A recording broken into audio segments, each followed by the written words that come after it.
السلام عليكم، عاملين ايه؟ يا رب تكونوا بخير وفي احسن حال. هعمل لكم النهارده ريفيو عن تلاجة فريش بعد استخدام 2 للتلاجة. تلاجة باب زجاجي، شاشة ديجيتال، فيها خاصية بلوتوث.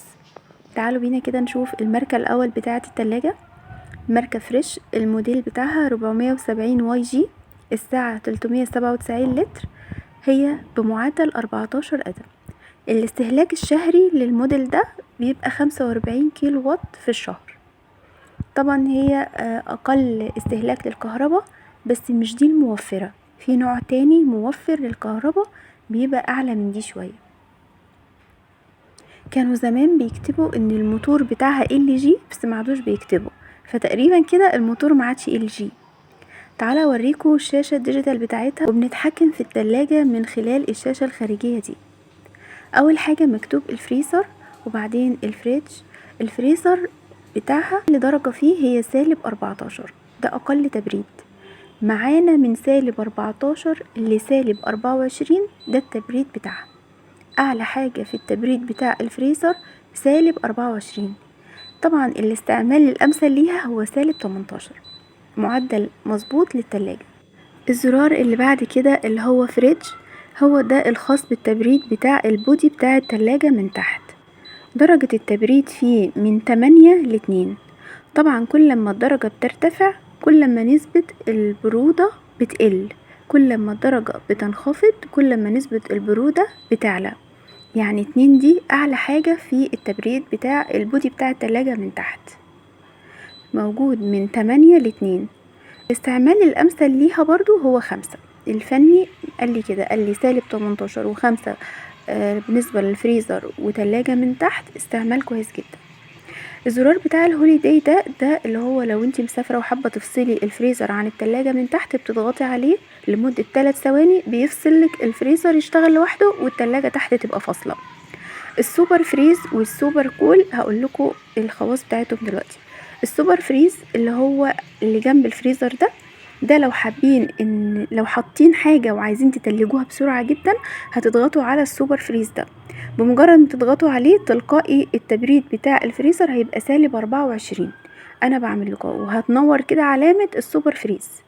هو بعد 26 ساعة بيفصل تلقائي. لو عايزة تفصليه قبل كده ممكن تضغطي على كلمة فريزر اللي جنبه، هيرجع درجة التبريد العادية اللي انت ظبطها اللي هي -18. السوبر كول برضو في التلاجة نفس القصة، ان انتي شوفي انا ضغطت هنا عليها رجعت -18 بالنسبة لتبريد الفريزر. السوبر كول ده خاص بتبريد البودي بتاع التلاجة من تحت. لو عايزة برضو التبريد يكون اعلى، عايزة حاطة جيلي، عايزة اي حاجة تبرد بسرعة، بتعمليها على السوبر كول.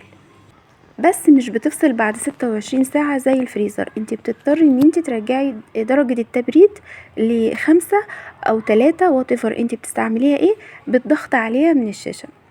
هنا بوريكم الفريزر من غير درج التلج، وبوريهولكوا دلوقتي بدرج التلج. طبعا درج التلج واخد حوالي ربع الفريزر. الفريزر هنا ميني شوية.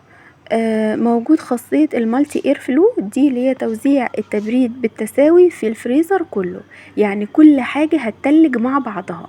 في التلاجات زمان كانت ممكن تتلج اللي فوق واللي تحت الاول، وفي النص تلاقيه لسه فاكك يعني ما تلجش. لا، هنا توزيع الحرارة متساوي. ده درج التلج، تقدروا ان انتوا تعملوا فيه تلج، والدرج اللي تحت ده بتفضوا فيه التلج كده، المكعبات اللي بينزل بيبقى عندك التلج جاهز. لو عايزة تستغني عن الدرج ده خالص بتشيليه وبتستعملي الفريزر في حاجات تانية. ده حجم الفريزر، هو ميني، يعني بوريك ان هو بصي هو شبر كده فوق وشبر تحت.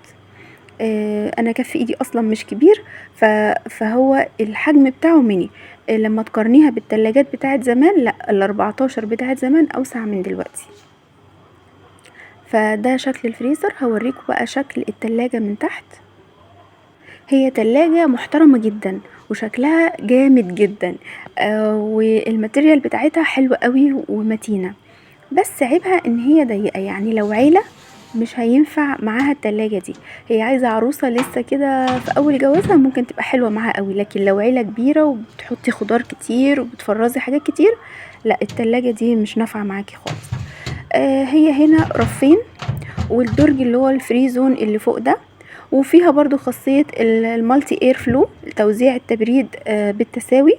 وموجود هنا الفريش بلازا ده اللي هو مجمع الفلاتر، فيها 3 فلاتر، فلتر لتنقية الروائح وفلتر للبكتيريا وفلتر للأتربة. تمام، هي فيها مجمع فلاتر. ده شكل الباب بتاع التلاجة، فيه 3 أرفف، موجود القطعتين دول كده للبيض. الجوان بتاعها محترم جدا، مضاد للبكتيريا والعفونة، سهل التنظيف، سهل الفك والتركيب كمان، يعني تقدري تفكيه وتركبيه بكل سهولة. فمحترم جدا الجوان بتاعها. التلاجة هايلة جدا، فيها ليد في البودي بتاع التلاجة من ورا، منور التلاجة بشكل رائع جدا. فيها فلتر، خاصية المالتي اير فلو اللي بتوزع الحرارة، بس عيبها ان هي ضيقة، يعني انتي لو عاملة شفشة عصير متعرفيش تحطيه على الرف بتاع التلاجة. هنا طبعا التلاجة بتفصل وتقيد من هنا. فيها الانذار اللي هو بتاع الالارم اللي كان في الشاشة الديجيتال فوق، ده الالارم ده اللي هو الانذار. لو فتحتي التلاجة دقيقة، باب التلاجة فضل مفتوح دقيقة، بتديكي صفارة كده ان هو يعني ايه، صفارة انذار، سواء في الفريزر او سواء في باب التلاجة من تحت. البودي بتاعها برضو من هنا لونه اسود، بس عيبه ان هو درجة حرارته بترتفع جدا في الصيف. لما سألت الفني قال لي ده طبيعي جدا، لان هم نقلوا الشبكة اللي كانت ورا في التلاجة زمان دي، نقلوها في اجناب التلاجة، فدرجة حرارة التلاجة من الاجناب بترتفع جدا.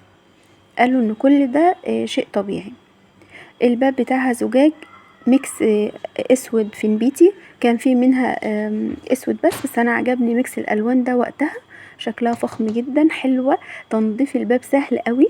طبعا تقدري تشوفي نفسك فيه لان هو باب زجاج مراية، شكلها حلو جدا من بره. تلاجة محترمة يعني تتشرفك في اي مكان، يعني انت لو ما عندكيش مكان في المطبخ وحطيتيها في الصالة تحسيها محترمة.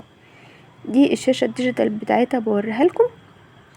كمان فيها خاصية بلوتوث، تقدري ان انت تشغلي من خلال البلوتوث ده اي حاجة من على التليفون، يعني انت تقدري تعملي مكالماتك، تقدري تسمعي قرآن او اذكار الصباح الصبح، مجرد ان انت هتوصلي بس البلوتوث بالتلاجة.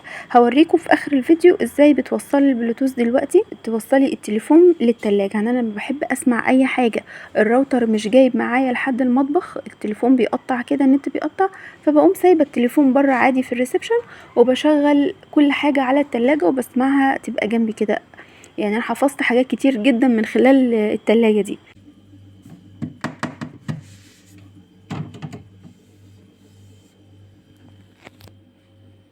دي السماعة بتاعت البلوتوث اللي بقولكوا عليها اهي فوق التلاجة كده، طبعا لازم تتنضف بشكل دوري عشان ما تتسدش. ما شاء الله حلوة. عيبها بس ان ال14 ما تنفعش عيلة، هي عايزة عروسة كده لسه في بداية حياتها، يعني ما بتجيبش حاجات كتير، ما بتفرصش حاجات كتير، بس يعني يعتبر هو ده المشكلة اللي واجهتني، ان حجمها صغير، ما بتاخدش شفشة عصير، يعني ما تاخدش اكياس كتير، هي ميني كده. دي طبعا الحاجات اللي مكتوبة دي خاصة بالنظام بتاعها والتشغيل وكده.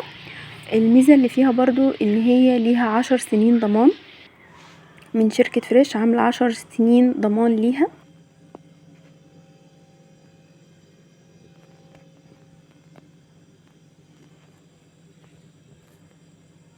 طبعا الباب الزجاجي عاوز معاملة خاصة، لان اي رزعة للباب ده الازاز هيتكسر، فمش زي التلاجة التانية، هي يعني عايزة معاملة خاصة للباب شوية. هنا بوريكم ازاي بتشغلوا البلوتوث. انا شغلت البلوتوث في التليفون، انا مشغله الفيديو بتاعي على القناه بتاعتي، مجرد بس ما هعمل اقتران كده بكلمه فريش هيظهر لك فريش. البلوتوث بتاعها لازم تكوني مشغله زرار السماعه من فوق من التلاجة وتعملي توصيل، هو هيظهر لك في البحث على طول كلمه فريش، اعمل اقتران. اهو شايفين الزرار اللي في الجنب ده لازم تكوني فاتحاه علشان تلقط معاكي على التليفون، وهتلاقي الصوت شغال على التلاجة عادي خالص ومفيش اي حاجة. يا رب اكون افدتكم، ولو في اي سؤال من خلال التعليقات هجاوبكم عليه ان شاء الله. ودي كانت تجربتي مع التلاجة فريش، تلاجة محترمة جدا، التبريد بتاعها محترم، ما فيهاش مشاكل كتير، بس انا بقول لكم عيب 14 ان هي ضيقة. اشوفكم في فيديو جديد، باي باي.